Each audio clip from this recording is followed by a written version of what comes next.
Hey, Nerdy, what's happening? Can you guys? I haven't done a live stream in quite some time, so I'm not exactly sure if this is working. So if you guys could let me know, that'd be great.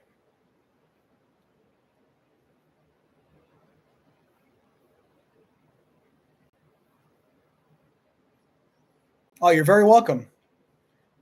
I really appreciate that. Thank you so much, Ogazy. Thanks, Nerdy. Appreciate that. Just give me 1 second, guys. I'm going to pull up some stuff here on the laptop in case I want to share my screen with you. All righty. So if anybody has any questions, I'm more than happy to answer them. Tomorrow's the big day. I'm sure you guys are nervous. Does anyone have any last minute things they want to ask about? Kiana, you're very welcome. Thank you so much for your kind words. It really means a lot to me. I have a lot of fun making these videos for you guys. And it's really cool getting feedback from students across the state of New York. I'm from Long Island. It's really cool to interact with people from around the state. Ronnie, yeah. So Ronnie, when you're thinking about geographic context or geographic circumstances, it's almost like, how did whatever's happening on the land influence the history of that place? So a classic example that you might see on the Regents is explain the geographic context for the rise of imperialism in Africa, right? Maybe that's a CRQ question, right? Maybe they give you a map of Africa and then they ask that question. So they might say, okay, explain the geographic circumstances. So you have to ask yourself, what is going on with the land that would explain why Europeans went to Africa to take over parts of Africa? So maybe you say something about the land containing natural resources.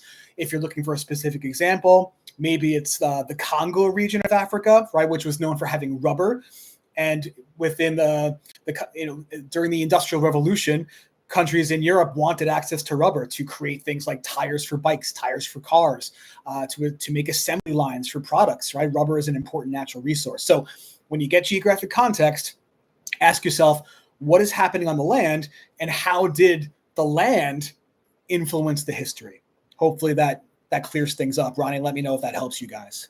Kiani, very welcome again. Chanel, how are you, kiddo? Identify and explain CRQ. How much explained? So Ogazy, sorry if I'm saying your YouTube name incorrectly. When you guys get that identify and explain, right, the third question in a CRQ, I think you can get it done in 3 sentences. Okay, so check out my CRQ videos. So I think a sentence or 2 explanation should be good enough, honestly. A lot of times, and my students are guilty of this as well, right? You guys get to that third question in a CRQ set, and it's like you want to fill up those 5 lines and then fill up the entire page and quote documents and stuff. No need for that, okay? Check out my CRQ videos because I think they're going to help you guys, and 3 sentences should be enough for the third CRQ question. Mohammed, how do I work faster and get enough time for the enduring issue? So a lot of students are asking me about time. I think you guys have to let yourselves have at least an hour for the enduring issues essay. All depends on how much you're going to write, right? My point of view is going to be a little bit biased because I've been teaching global history now for 14 years. So I know a lot of stuff. So I'm going to need more time than maybe a student who doesn't know a lot about some information. But give yourself an hour. But in terms of point breakdown, the multiple choice is the most important part of the Regents. So make sure, and in my opinion anyway, I think you should always start with the multiple choice for a couple of reasons, right? You want to start with the multiple choice because it has the highest point value on the exam. So you're going to want to do the best out of all the parts of the Regents. You're going to want to do the best on the multiple choice. And when you do the multiple choice and read those documents, when you're doing those questions, it's going to jog your memory. You're going to read about things that you might have forgotten, and it might help you later with the CRQ section and the essay. So always start with the multiple choice. Make sure you rock that. Try to let yourself have an hour for the enduring issues essay.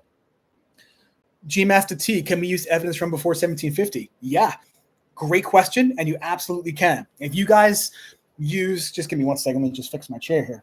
You guys can use information you learned about from 9th grade. You guys can use U.S. history. If you're like talking about, right, in your enduring issues essay, if you want to discuss continuity and change over time, right? In one of my recent videos about the CRQ, I gave I'm sorry, about the enduring issues essay. I mentioned Hadrian's Wall. That's Roman Empire stuff. That's ninth grade stuff. You can absolutely use that. You can use U.S. history as far as if you're trying to find examples of continuity and change over time of an enduring issue, use those things. You absolutely can. How do you organize enduring issues essay? By steps. Check out my latest video on the enduring issues essay, because I give you the breakdown of what should be in each paragraph. It's a lot to go into in a live stream, but I can't recommend enough that you check out some of those videos before tomorrow. Aftermath of World War II. What are the events that are a result of World War II? Nerdy kids. Okay, so when you're talking about the historical timeline, and forgive me if I'm going really quickly, you guys are asking a lot of questions. I'm going to try to get to as much as I can. Feel free to ask me again if I don't get to you guys. I'm not. I know I make YouTube videos, but I'm not used to live streaming, so this could be a little overwhelming for me. I'm going to get to as much as I can. But when you're talking about what happens after World War II, you got to be thinking right away Cold War, right?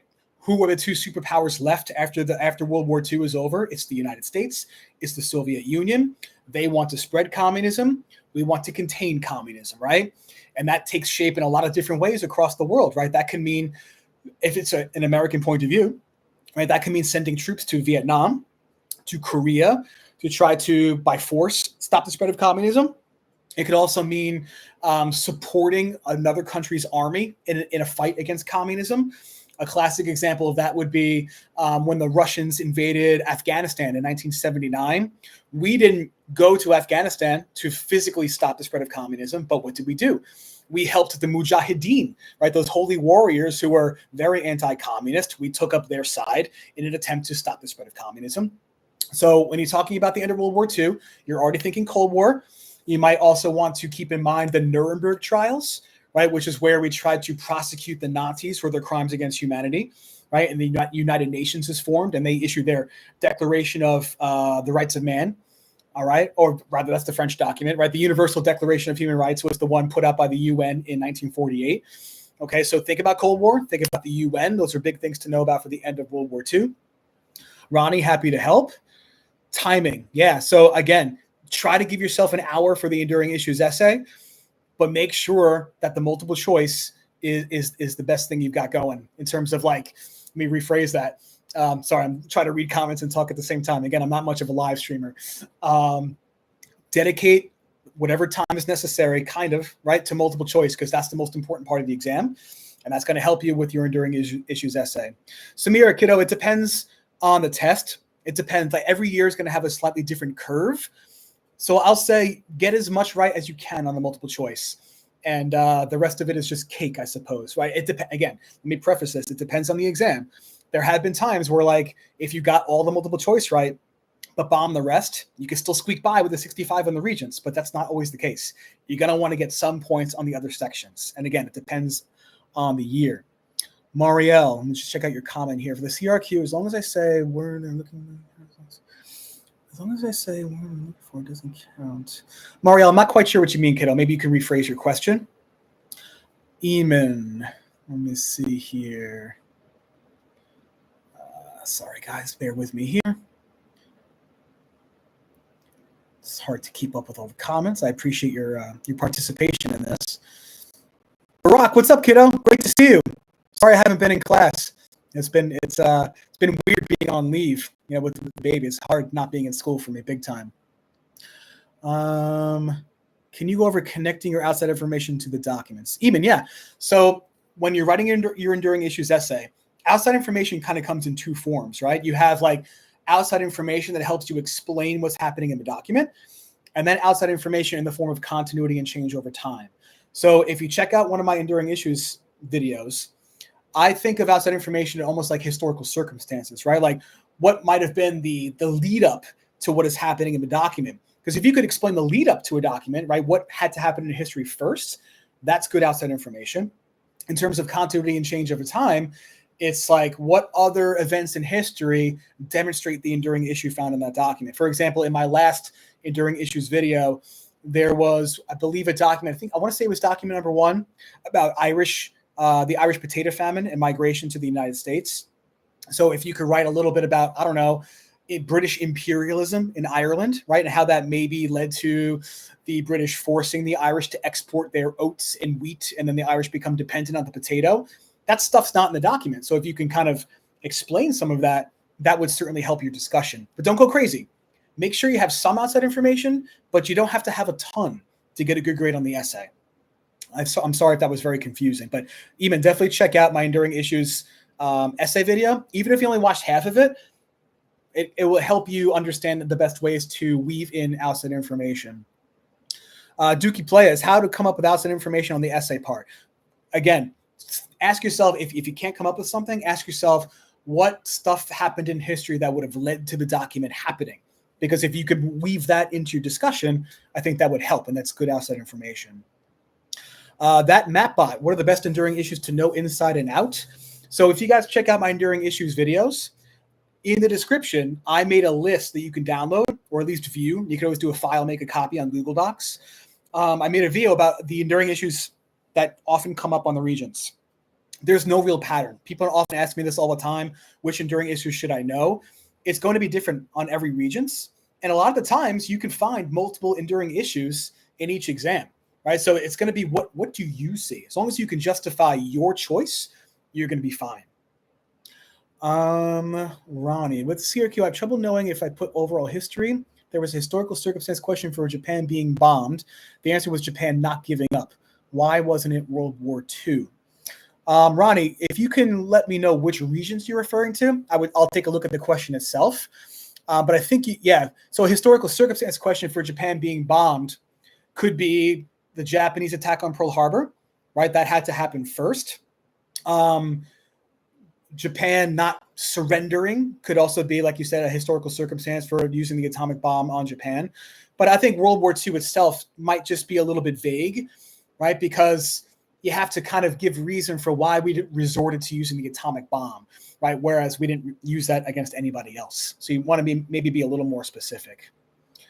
Novi Malovi, again, the topics are going to vary. If you guys look at the state website, just Google Global History Regions, you'll see that we've been giving, the state of New York has been giving this particular format of the exam since 2019.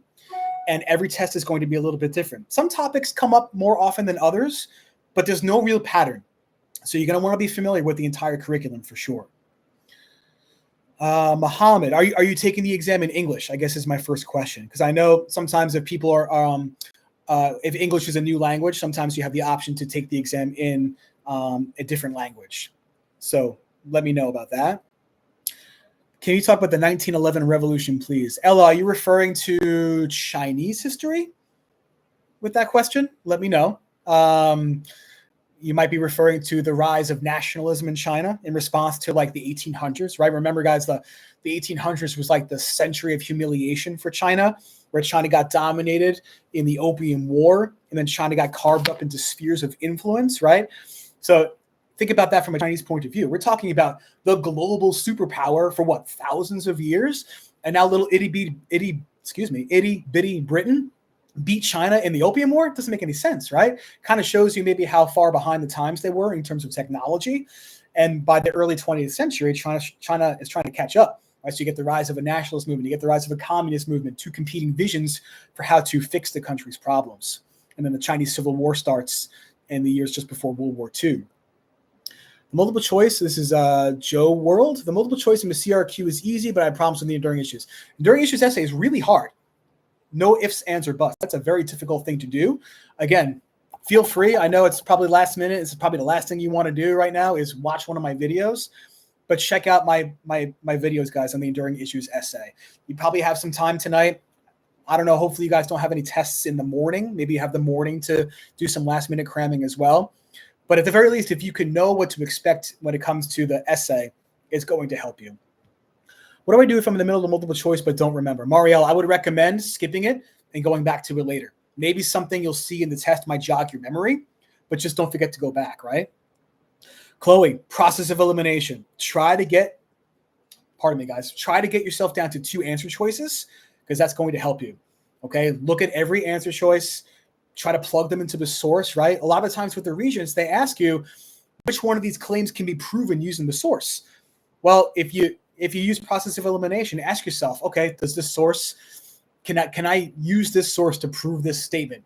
If not, cross it off, right? Get it down to 2 answer choices if possible. Roadblocks. Try, again, outside information for the essay. Best way, ask yourself, what historical circumstances do you know about the document, right? If you could talk about some of the causes for the history in the document, it's good outside information. Luigi, so for the multiple choice, can you just figure out the answer to questions based on the passage alone? It depends. So with the Regents, normally you get like 2 or 3 questions per document.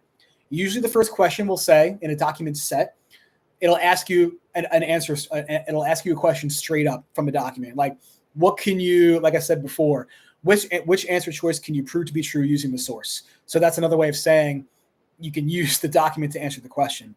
But maybe questions 2 and 3 might say, what happened first in history that led to this, or what was an effect of the history in the document? That's going to make you use your knowledge from class, if you will. Shani, what's the best way to figure out or explain the cartoons, and what do we do when it says analyze? So analyze means kind of like explain, right? Explain how or why the history is happening in the document. I guess that's the best way to kind of to mention it, but look closely at it, see if you can understand what the document is trying to represent, the symbolism in the document. Shani, if you have a specific question, maybe your teacher assigned you an old Regents exam, let me know. I'd be happy to take a look at the particular political cartoon, and we can go over it together. Let's see. Again, guys, forgive me. I am not much of a live streamer. This is the second or third time I've ever done this, so it's a little overwhelming. Distinguished Narwhal 47. What do I do if I don't know any background info? If you're referring to the essay, you guys can do okay on the essay. If you have no outside information on your essay, you could still get some points. Okay, so I don't want you thinking, or anybody, I don't want anyone thinking, okay, if you don't know any background information, I can't get a good grade in this essay, I'm just not going to write it. If you just get to the enduring issues essay, right, and you pick one issue, common in 3 out of the 5, and summarize 3 documents and explain how the documents show the issue, you'll get some points. You might even get half credit, and that might be like make or break for your grade on the Regents exam. So come up with something. If you don't know background information, you could still get points on the essay. So please always give it a shot. Don't leave that essay blank. Teachers don't like it. We don't like seeing that. We want you guys trying. Trying goes a long way. Believe me, I grade the Regents exam every single year. Glass notes, yeah, Jason, sometimes you just have to, some keywords you have to know. So glass notes refers to basically the end of the Cold War times, right? You guys should know Mikhail Gorbachev is the leader of the Soviet Union, basically at its collapse. And he's trying to come up with ways to kind of reform Soviet society, to fix it, to save it, right? So glasnost is like openness, giving people freedom of speech, being able to publish criticisms of the government is part of that policy. Because Gorbachev's thinking, well, our country's a hot mess. If we don't know what the problems are, how the heck are we going to fix them? So if we give people the ability to print criticism, maybe we'll know the problems and we can fix them. But that also gives people the opportunity to do more mass protests, okay? And that kind of also kind of leads to the undoing of the Soviet Union. But I do believe it was probably necessary at that point in history. Let's see. Let me try to catch up here. Hajra, if you're struggling on a CRQ set, it's hard to say. Again, out of all the parts of the Regents exam, this is probably, I guess, I hate to say it, but maybe the least important part. But know what the question is asking, right? Historical circumstances questions, guys, remember, you have to tell the reader what happened in history that led to what is shown in the document, right? Don't give just a summary of the document. Point of view is how the author feels about the information being discussed, right? What's the author's position on a subject? Purpose is, what's the author trying to accomplish in a particular source, right? And understand what the question is asking. And I think that'll go a long way. I have several CRQ review videos. Definitely check those out. Venus, CRQs. And this is a trap a lot of students fall into. They write so much for the CRQs. Watch my videos because you'll see, shockingly, it's not that much. And if you don't believe me, you guys can go on the state website. They publish every past Regents exam, and they publish the answer keys for every Regents exam. And you'll see exactly what the state accepts as right or wrong. And the right answers are shockingly short. We're talking 1, 2, 3 sentences tops. Okay, so don't go crazy. So if I got 100 on the multiple choice, sorry, a lot of comments happening here. Newbie noob, it is okay to write 1 or 2 sentences on the CRQ, with the exception maybe of the third question in a set, right? So sometimes you get cause and effect questions that might require 3 sentences. Sorry, I just lost my place in the comments. My apologies. I appreciate you guys participating. I didn't think anyone was going to come because it's the evening, so I really appreciate that. Simone, my teacher recommends that for the essay, we should write another paragraph of outside information that is not related to the document. Yeah, so I recommend that being done in the conclusion paragraph, right? A paragraph about continuity and change. Like what other issues, or rather what other events in history demonstrate the enduring issue existing in other time periods, right? So not the times of the documents, maybe either before or after. So try to do that maybe in the conclusion paragraph. How do we get a 5 on the essay? Roblox, check out my videos. Hard to do in a live stream, but definitely check out my other content. How do I define an enduring issue at the beginning of the essay? So I tell my students a great way to start your enduring issues essay. Tell the reader what an enduring issue is, right? An enduring issue is a long-lasting problem or important topic that has spanned the course of human history, period. Then maybe identify in your second sentence which issue you're going to be writing about, right? One example of an enduring issue is conflict, which often leads to the death of people and the destruction of property, period. This is demonstrated by events such as blank, blank, and blank, right? And those events are maybe the things that you see in the documents of the essay. That's a quick little introduction paragraph. I have a separate video, I believe, just on the introduction paragraph. So check that out. Can you explain the part of South America important for the exams? Flip clouds, yeah. So South America, one name you should probably remember, Simón Bolívar, right? A nationalist leader who helped fight to liberate South America from Spanish authority. Simón Bolívar was a Creole, right? So somebody who was born in the Americas, but to European parents. So this is a person who had wealth, who had access to European education.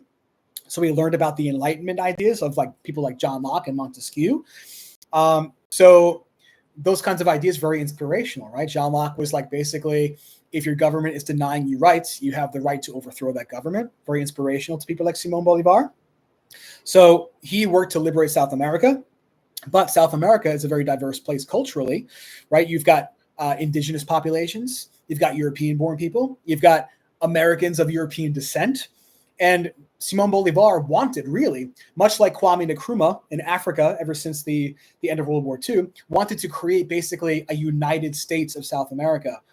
Not easy to do when you have a lot of cultural diversity. It's not impossible, but it's often difficult if people have conflict, if people have beef, I guess you could say, right, with each other, to use a term you youngins use.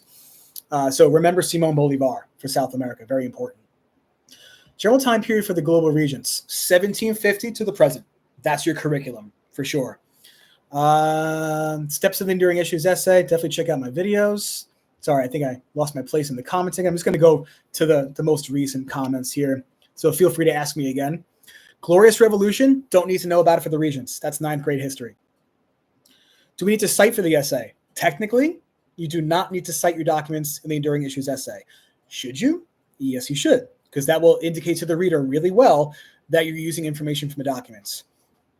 So I've like I said, I've graded Regents exams for years, and we grade hundreds of Regents exams.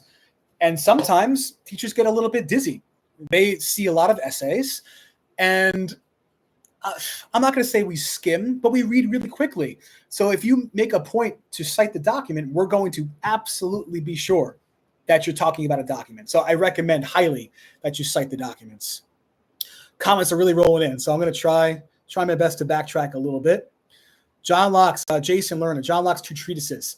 John Locke's treatise, a treatise is like it's a fancy, very extra, very bougie word for essay.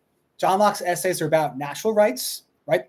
That you're born with the right to life, liberty, and property, and that no one should deny you those natural rights. And if someone tries, you overthrow that government. And that government should be based on the consent of the governed, which is another bougie, extra way of saying democracy. Very important stuff. Adharaj, African fight against imperialism key figures. Kwame Nkrumah.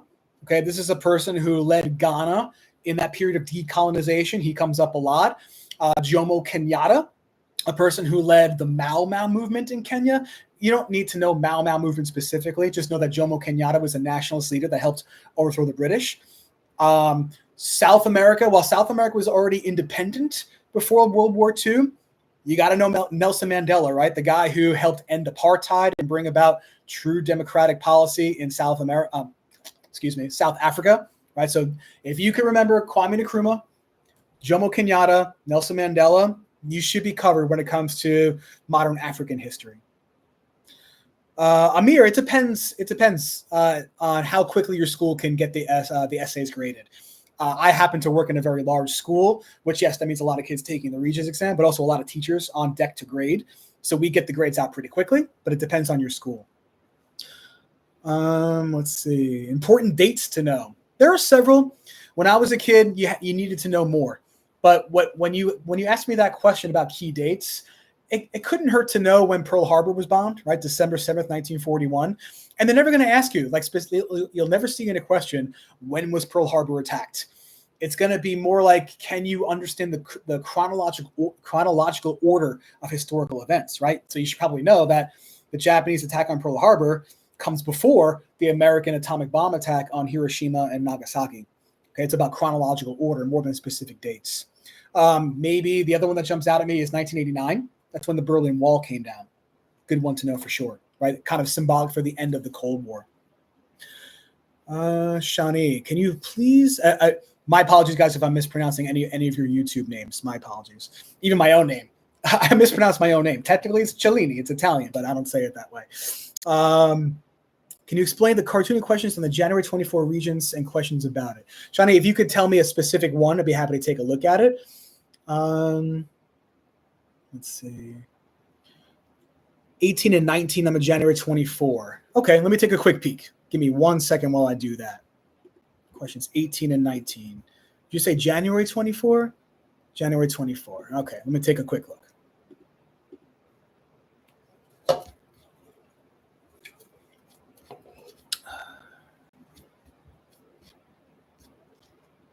Okay, yeah. So 18 and 19 are tough. If you guys want to take a second, pull up, just Google Global History Regents. You can find the one that was given in January. I did do a video, by the way, on the January 2024 multiple choice section, and I do go over those questions specifically. But you see Ho Chi Minh there. Ho Chi Minh was the leader of North Vietnam who was looking to reunite Vietnam into one country again and spread communism into South Vietnam, right? So that's what the tentacles represent, right? He's trying to get his grips on South Vietnam. And the United States, with its policy of containment, is trying to stop that, right? So by the time you get to the late 1950s, we're sending troops to South Vietnam, first to advise, the South Vietnamese in terms of their military strategy and personnel. But then we're sending people there by about the early 60s to try to stop the spread of communism. So it's all about American containment of communism. Is Zionism on the Regents? It absolutely is. Okay, Zionism is Jewish nationalism.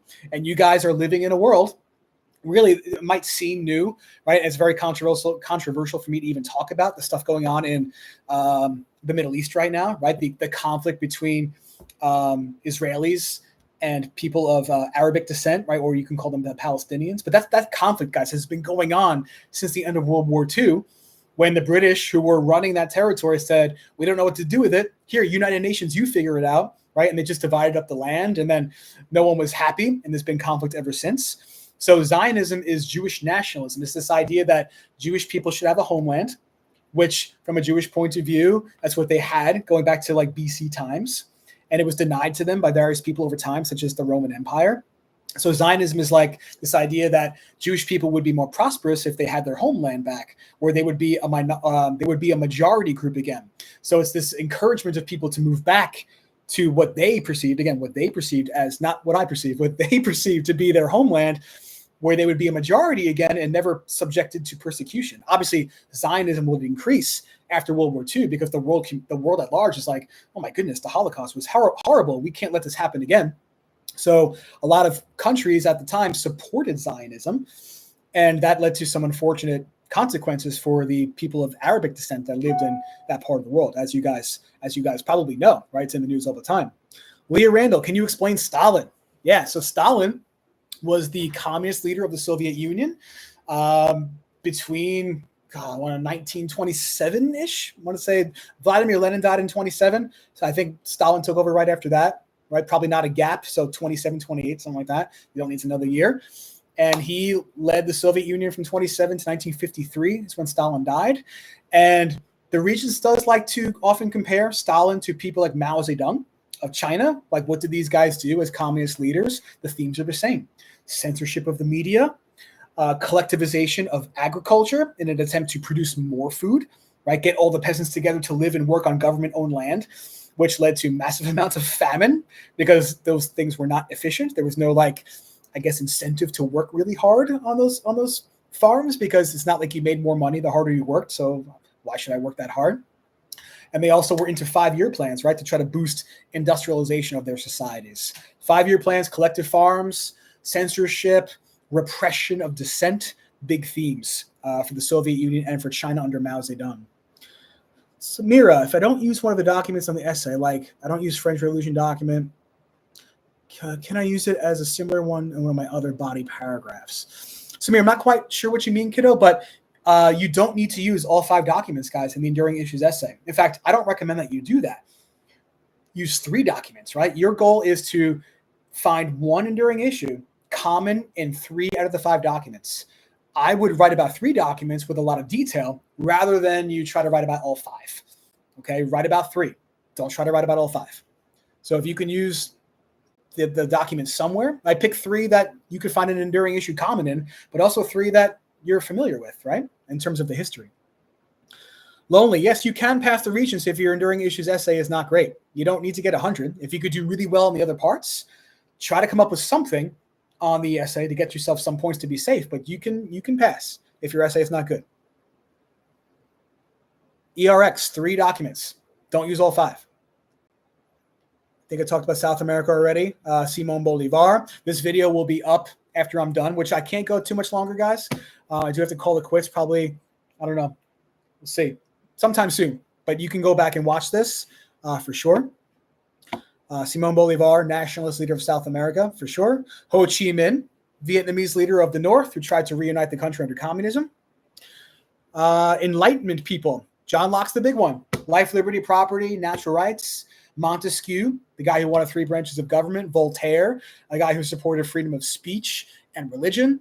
Jean-Jacques Rousseau, who comes up with this idea of the social contract, which it's kind of hard to explain, but basically this idea that people collectively in a democratic society should decide which rights to be fully protected, but which rights to also curb in an attempt to protect as many people as possible, right? So that means, yes, you have the freedom of speech, but as a society, we've collectively decided that we need to restrict the freedom of speech in certain circumstances to protect people from being harmed, right? Like you can't shout fire, fire, fire on a plane or a movie theater. If someone gets hurt and sues you, you can't say, oh, I have freedom of speech. It's not going to be your defense. I saw random Pol Pot, communist leader of the Khmer Rouge, who took over power in Cambodia, which is right next door to Vietnam, I want to say about 1975, and committed human rights violations against people who were anti-communist and against people who were educated because he thought educated people were a threat. Mao Zedong, communist leader of China, really since between 1949, I want to say 1976, I believe is when Mao died, right? That's the communist period of Chinese history. And then after Mao dies, they got to pick up the pieces because China's kind of in a bad situation after the Cultural Revolution, right? Where they try to purge, just like Stalin did, just like I just said it, Pol Pot did, right? Purge society of the educated people because educated people have contrary ideas. So the Chinese economy is in a hot mess of a situation. And then you get Deng Xiaoping. Sometimes people might say Deng, I believe in correct Chinese or Mandarin, I should say. It's Deng Xiaoping. Brings in capitalism to try to save the Chinese economy, but still represses political freedom and represses social freedom, right? Remember one-child policy? That comes up on the Regents a lot. Can we mute? Apologize. I don't know how to mute. I'm not sure if it's something I need to do. What do streamers do, guys? They have like moderators, right? I gotta get a moderator. Maybe one of you guys can we can arrange something. You guys can help me out. I saw apartheid come up. Apartheid is a word for apartness. It refers to racial segregation that was practiced in South Africa, I want to say between 1948 and 1991 or two, somewhere in there. And Nelson Mandela is going to be your person that you associate with the end of apartheid, largely through, just like with Gandhi, largely through peaceful protest to try to end that policy. By 1994, free elections are held, and Mandela is elected the first African president of South Africa. Ooh, a lot of questions rolling in. Doing the best I can, guys. I apologize if I don't get to you. I saw explain Rwanda and India, please. Very broad. I'll try to give you a little bit of a taste of that. Rwanda is a country in Africa that in the early 1990s experienced a lot of ethnic conflict. What does that mean? Ethnicity is another way of saying like cultural group or nationality, if you will. And a problem that Africa as a continent has faced is conflict between these different ethnic groups. And a reason why these ethnic groups are even living close together is because of the Berlin Conference that goes back to 1884, 1885, when Europeans redrew the map of Africa, right? Putting people together that didn't necessarily get along. And what you ended up with, in Rwanda is a situation in which I believe by the early 90s, Belgium was the one in control of Rwanda. It's okay. It's not important. The important thing is that the Europeans left, and you had a situation in which there were two groups that hated each other: the Hutus, who were the majority, and the minority group, the Tutsis, who had power, and they were given that power by, I believe, the Belgians. So that led to a lot of resentment on behalf of the Hutus, and the Hutus were like kind of pissed, and they committed violations against the Tutsi population. So that was a human rights violation. India, you want to think Gandhi. Right? Peaceful protest, civil disobedience to get rid of the British, for sure. But before that, India was colonized by the British, right? First, the East India Company rolls in. It's a large market for goods because there's so many people that were living there. And India is a huge place when it comes to natural resources, right? We're talking spices. We're talking cotton.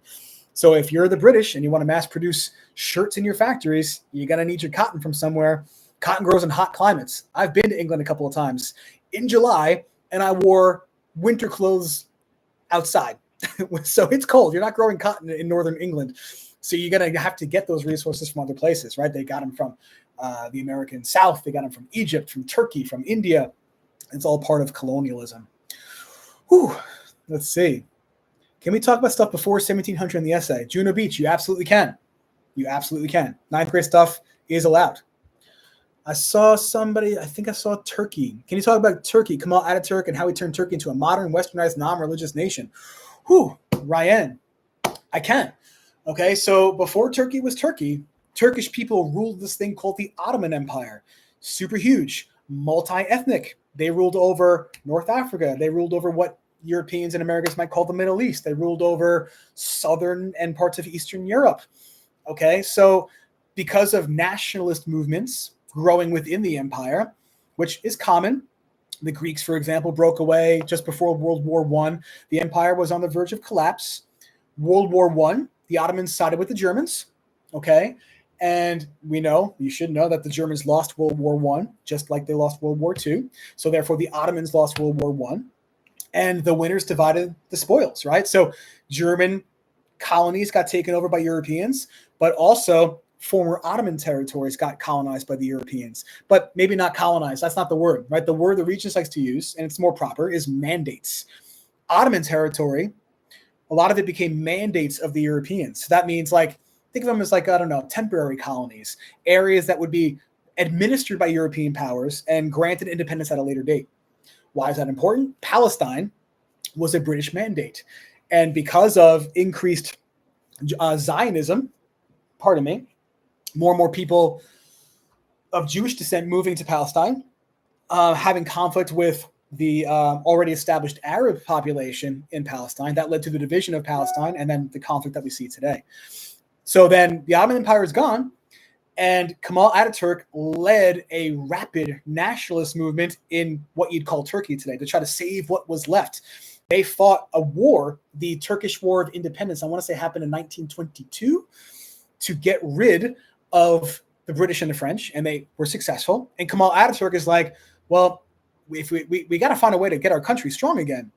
So they decide the best course of action, like a lot of countries did that were newly independent in the 20th century, was to westernize, right? Copy what Europeans and Americans were doing, and that'll make your country strong and able to resist foreign domination. So Kemal Ataturk is like, well, what does westernization look like? It means we're not going to run our government based on religious principles. So no longer will we use Islamic law in our society. We're going to wear Western-style clothing. We're going to have a Western-style military with Western weapons. Okay, we're going to allow women to have freedoms and not have to wear certain styles of clothing anymore. Right? They could be out in public. Right? So that's important stuff for Kemal Ataturk.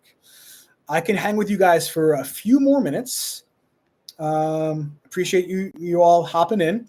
I will have some time tomorrow morning before the Regents. If you guys don't have an exam, you can leave comments on my videos. I'll do the very best I can to answer any questions that I can in my minimum amount of time. I did have a baby recently, and that's taking up a lot of my time and energy, but I will do the very best I can. Excuse me, the very best I can.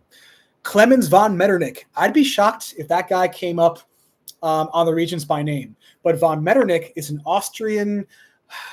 What was he at the time? Metternich. I want to say Austrian. He was probably the Austrian. He was either the prince or the leader of Austria. Doesn't matter. But what Metternich did was lead something called the Congress of Vienna. And that was something that took place right about the end of Napoleon doing his conquering of Europe. And what basically the European countries were like, how can we undo Napoleon? I mean, when he's gone, we want to bring back the old school leaders and try to establish a balance of power in Europe so that never again will we have a country like France capable of dominating over the rest of the European countries. Why is that a big deal? They created some semblance of unity amongst German states, which didn't exist before. And that kind of taught the German people the benefits of unification. And then you get people like Otto von Bismarck who were like really into German unification. And he did it through a combination of diplomacy and force to unite all the Germans together into one country. And that led to the boundaries of modern day Germany that we have even today. Okay, so Metternich, Congress of Vienna, undo the changes of Napoleon, bring in a balance of power, create the beginnings of modern day Germany, the beginnings of German unification. Also, Italian unification happens around the same time. You got those three Italian guys, Giuseppe Garibaldi, Giuseppe Mazzini, Count Camillo Cavour. Again, do you need to know those guys by name? They're not going to ask you, what did Giuseppe Garibaldi do? But they're responsible for bringing Italian states together into one united country. That's why they're important. Russian Revolution, 1917. The Bolsheviks, or the Russian communists, under the rule of Vladimir Lenin, who were very tired with the Tsar Nicholas II. The country was kind of in a hot mess of a situation. There's a great series on HBO. I'm sorry, not on HBO, on Netflix about this. It's called The Last Tsar. If you're into history at all, it's pretty cool. But basically, this is a country where the Industrial Revolution is just starting, so they're a little bit behind the times. Working conditions are really, really poor. People are still living under absolutism, so they have no political freedom, right? No right to vote. The nobility lives this life of privilege, and the peasants, not so much. So the Bolsheviks are like, we're going to use Marxist principles to kind of undo these changes and bring about communism in society. And it was successful, right? Because they kind of got the peasants on their side. Ravenclaw, always 28 multiple choice questions. Franco-Prussian War. It's one of those wars fought on behalf of, let me rephrase that. It's one of those Bismarck wars. Otto von Bismarck had to use blood and iron, right? Meaning militarism to get German states who didn't want to join up with him. He forced them to join up with him. And sometimes that meant going into territory controlled by France to do so. That's why Franco is French and Otto von Bismarck ruled over Prussia, which doesn't exist anymore, but that was a German state, a place where German-speaking people lived. Noob at everything. Noob at everything. Sorry, I'm a noob at everything too. I feel you on that. Maybe not the Regents, but everything else in life. I don't think I'll be able to live stream tomorrow, but I'll answer as many questions as I can on my videos if you guys want to comment. Iranian Revolution, 1979. So I'll give you a quick recap on Iran and Japan, and then I'm going to have to let you guys go. But 1979, Iran was still governed by this guy named Shah Reza Pahlavi, who was, just like Kemal Ataturk, a guy who was all about modernization, westernization. But you had a lot of people in Iran who were who didn't want to see those changes, who wanted to still have a society governed by Islamic principles. And people had a lot of resentment towards the Shah for his connections to the West, for allowing Western corporations to have easy access to Iranian oil. So the Ayatollah is a title for like a religious leader, Khomeini, led a student revolution basically to kind of undo the rule of the Shah and bring about a society governed by Islamic principles. And we still have that Iranian society today governed by Islamic principles, which can be controversial sometimes, because sometimes there have been protest movements in Iran from women about, wearing the veil in public. Japan was like China, a little bit behind the times. Going back to your 9th grade studies, Japan self-isolated, didn't want to deal with the West, didn't want to deal with Europeans. And once the Opium War happens in China, Japan goes, we got to do something here. We got to modernize, or else we're going to get taken over too. So they get rid of their kind of old school feudalistic society called the Tokugawa shogunate. They get rid of like the influence of the samurai. They're still around, but they don't really have power and influence anymore. And the new emperor also modernizes through the process of westernization, right? Try to copy what the Europeans were doing in an attempt to make their country stronger. And then the Japanese economy goes through the roof in terms of power, and explains how they were so successful in such a short period of time. Blitzkrieg is when the Germans charge into France using first the Luftwaffe, right, the German Air Force, to weaken whoever they wanted to invade, and then they roll in their personnel and their tanks. Sun Yat-sen, Chinese nationalist leader, early 1900s, talked about the 4 modernizations in an attempt to get rid of Western influence, but also make the country stronger.